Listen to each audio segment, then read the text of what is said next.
Alright, so today we're working on a 2004 Ford Explorer. Let's spin this around real quick. And bought the truck, $600. Leather interior, heated seats, sunroof, third row. Pretty nice little truck. And supposedly it needed an engine, is what the previous owner said. So what I'm doing now is removing the accessories off the front of the engine. You got your coil pack, your power steering reservoir, your power steering pump is built into this bracket. It's, there's 1, 2, 3 bolts that holds that in. There's the pressure line in right here. I don't know if you guys can really see this. The sun's kind of working against me. And then your AC compressor, which is right here, it's on the side, is built into this complete bracket. You have one, there'll be one there, one there, and one there. So it's 4 bolts that holds this piece on. So that's what I'm working on now. So let's try to, and it should be a 15 millimeter to remove this. And I don't know how heavy this is going to be, so it's kind of a trial and error type thing here. So I'm hoping it don't just fall off. It's pretty loose, so it might. So the engine had a rattle, and the owner said that he took it to 2 other mechanics, and they basically told him it needed another engine. And well,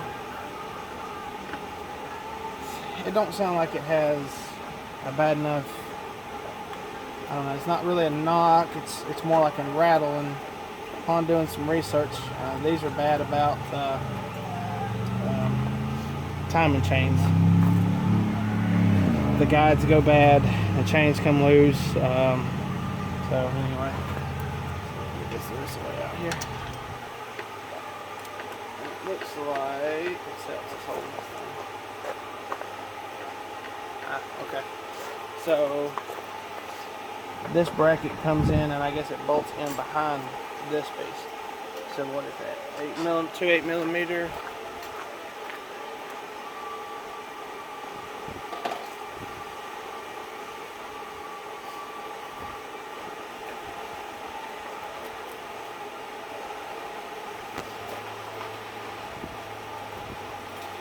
Cheat a little bit here.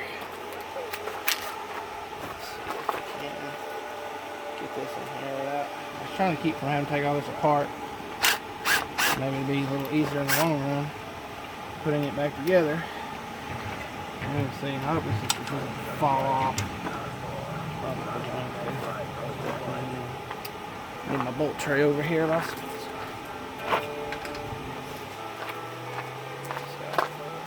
imagining this is going to be. Oh yeah, it's heavy.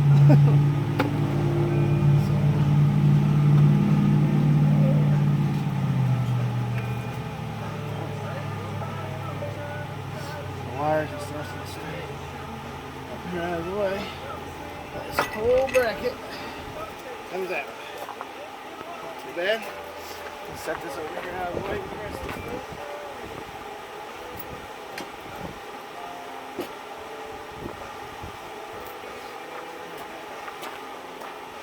Alright, so that opened that up. Yeah, and it actually bolts right there. So 8 millimeter. I need to get this fan off too.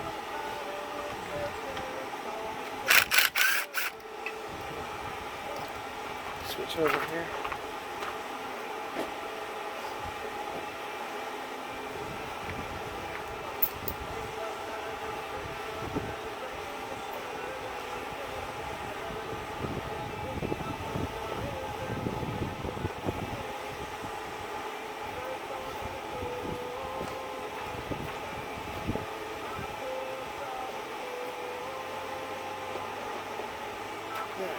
Let's use a ratchet for this. And something I like to do that maybe some guys don't, but it's kind of a handy tip for any of you guys that don't do this a lot, or Just starting to maybe dabble in it a little bit, trying to learn how to do this stuff. You think of it like a big puzzle. And what I'll do sometimes is when I take a bolt out, I'll just place it back in whatever hole it went in, and then when you go to put this back together, won't be trying to hunt and find and say, hey, where's this, and this don't fit right. And so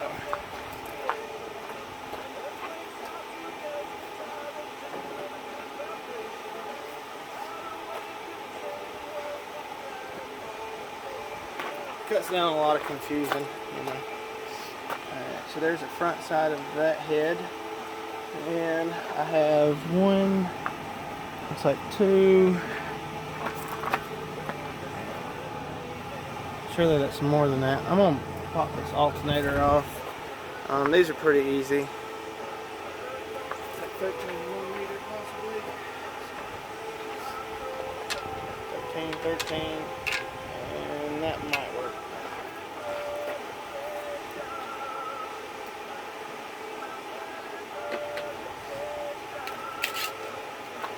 So we went ahead and pulled the engine, of course.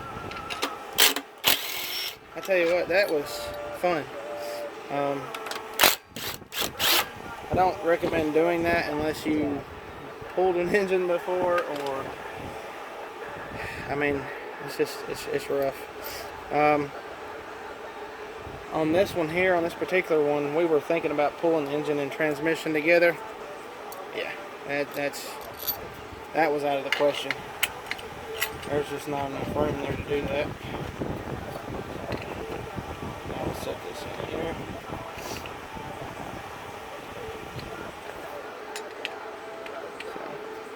And of course it would help if you had a nice shop. I wished I had a shop. Doing this stuff out here in the driveway can be done, but golly, it's rough.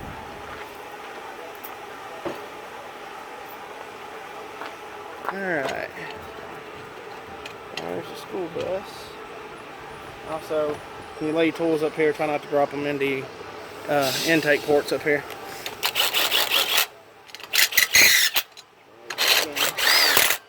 They don't come out. Let's see. We got one. Looks like 2, 3.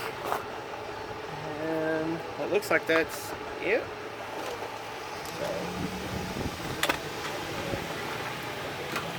I believe these are 15mm as well, so we'll see here. Yeah, awesome. All right. Ooh, don't fall off. Ugh, and they're on there pretty good. I got one earlier that just, golly, I didn't think I was ever gonna get it loose. Cheap Pittsburgh swivel head ratchet, 72 tooth. It's got a real long handle, so get some good leverage on it. Whatever you're working on. I got a snap-on one, but I broke it, and just haven't had it fixed yet. Yeah, comment what's your favorite tools to use. I mean, everybody has their preference. Snap-on, Matco, Mac tools. Some guys use Cornwell. Me, I'm not really so much picky as really, I just, as long as it works, who cares? So everybody has their preferences, what they like though. So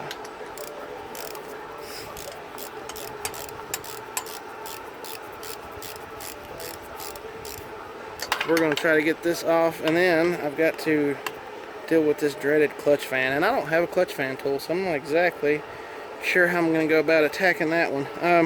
I do know that it is a reverse thread, so we'll see. Let's see. Come on. These are so aggravating. Of course, like I said, if the fan was out of the way, it wouldn't be too bad, probably. So what I'm going to do is do some movie magic here and get this off, and we'll see what it looks like. Alright, so this should be a 13. You'll have to crack this off. I said the fan's in my way. I got to get this out. Anyhow, I believe there's only 3 holding this. I'll get you down here where you can see what's going on here. Alright, so there's this bolt I'm taking out. That holds this tensioner on. to get this tensioner out of the way. It's a 13 millimeter.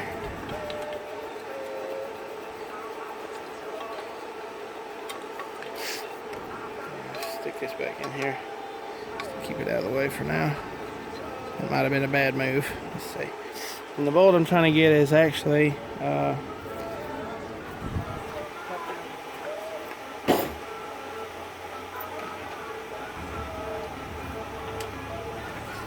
and I'm no camera guy, so I'm gonna try to move it real quick and see if I can get it in better view here, where you guys can maybe see a little better what's going on. Alright, so sorry, I got the sniffles. Alright, so there's where the tensioner sits, and then there's a bolt right here, and that's another 15 millimeter. Remove this. Let's see. Aha! So there's 3 that holds this one on. So you got 4 15 millimeters that holds the other one on, the other bracket, and then you got 3 that holds this one on.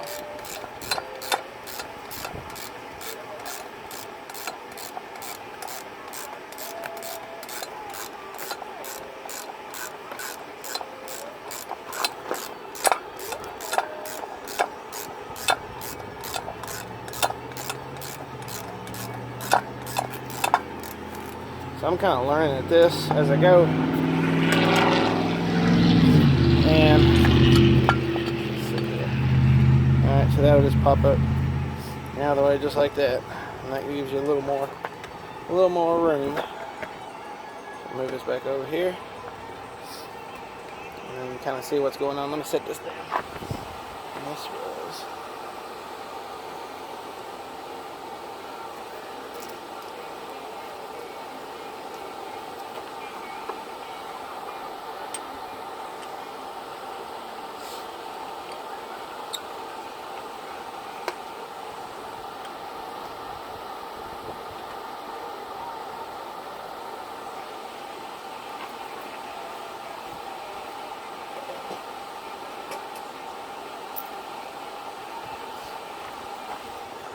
alright, so I guess now we need to back up here. So the next thing I want to do is, because I don't really want to fight with that fan right now, move this back a little bit. We're going to take off valve cover, and that should be fairly easy to do. This one here, I don't know if you can see it in the video. Let me move this a little closer. It's got a crack in it. And I don't know if that's something they do. As you can see it starts up here and kind of comes around, and it's all broke. It's been leaking for a while. So I'm going to pull this off and see if something come loose and cause the damage, or if it's just something that happened. So.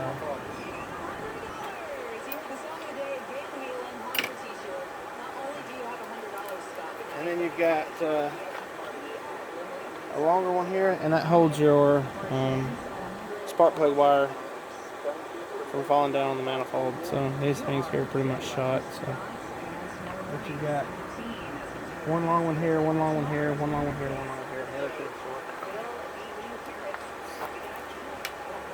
Hopefully I don't have to remove the fuel rail. Deposit valve.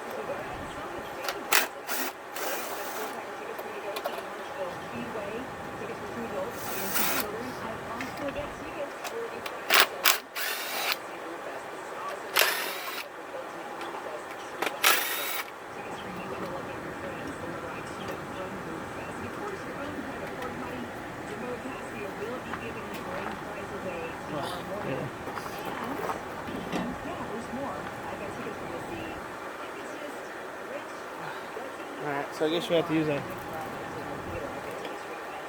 kind of cheat a little bit, but probably end up having to use a regular ratchet.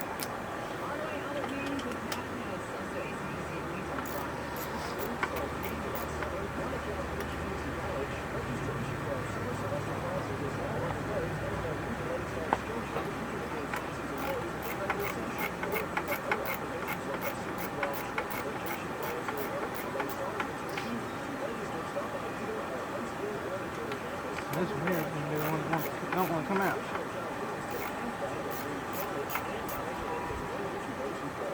there.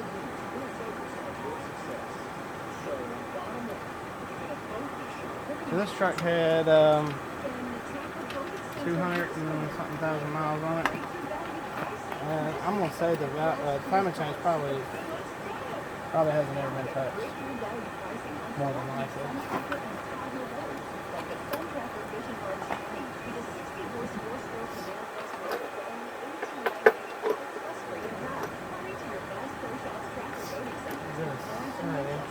Oh, we got a 7mm, it looks like. This thing here's got 1,000 different sizes on it, for sure.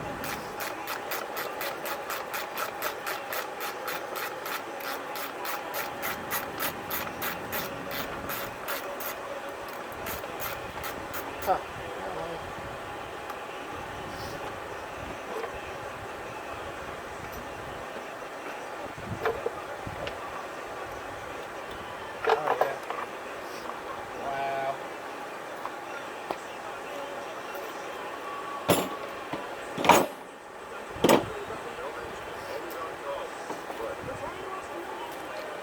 So anyway, it's cracked all the way through this. I can see a light through there, but you can see where it cracked. Maybe, let's see. You can kind of see that crack in there. So it looks like I might have to get another valve cover for sure, but I already see another problem.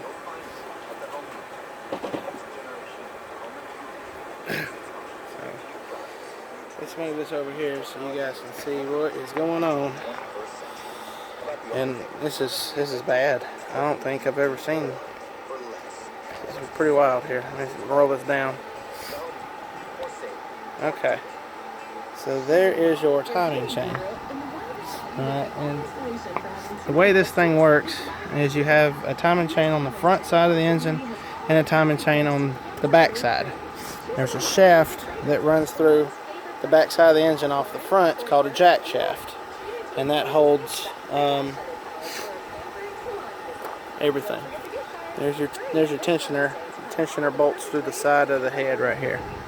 So what I'm gonna do is take you guys off the pod here, off the tripod, off the stand, and let you guys see what Alright, so you see that bolt right there?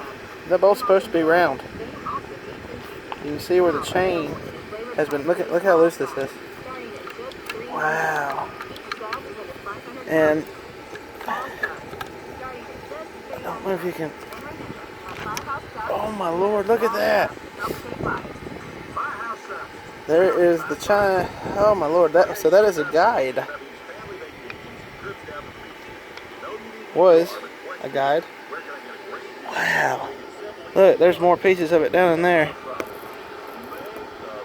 Laying down in there. So I'm gonna have to clean all of this out. Oh my goodness. Like there's pieces of it just laying up here. I mean, hang on, let's see. Get you around this way so you can see it. Look at that. Oh my goodness, I mean, that can't be good at all. Here's another piece here. I mean, just chunks of it. Wow. Well, that's just the worst.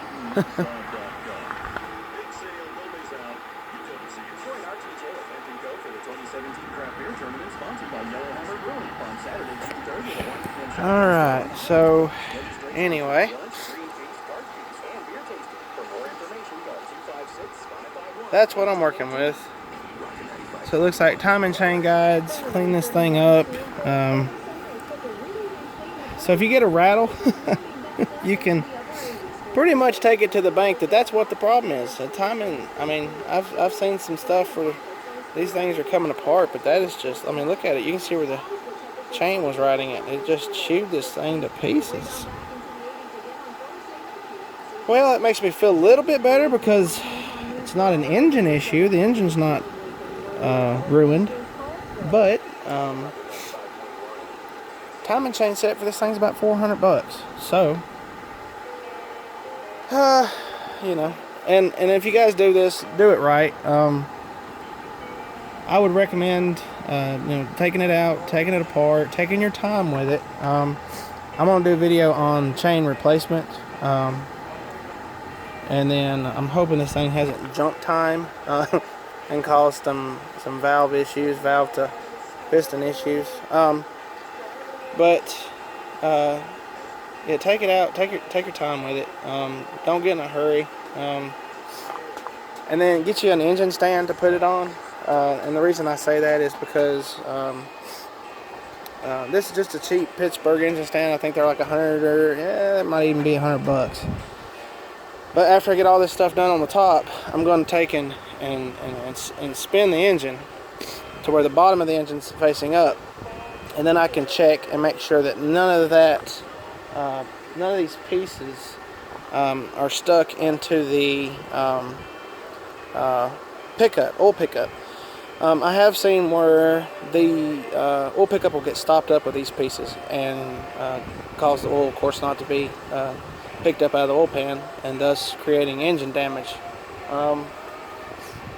So loss of oil pressure, things of that sort. So anyway, I hope this video helps. Of course, like, share it, comment on it. And like I said, I'm going to try to get a video up of the time and chain guides. I'm going to do them. I mean, I'm going to have to. Probably going to put main bearings in this thing too when I've got it apart. I might as well. It's got 200,000 miles on it, so I'll go ahead and freshen it up some. But anyway, you guys have a good day. Hope this helped.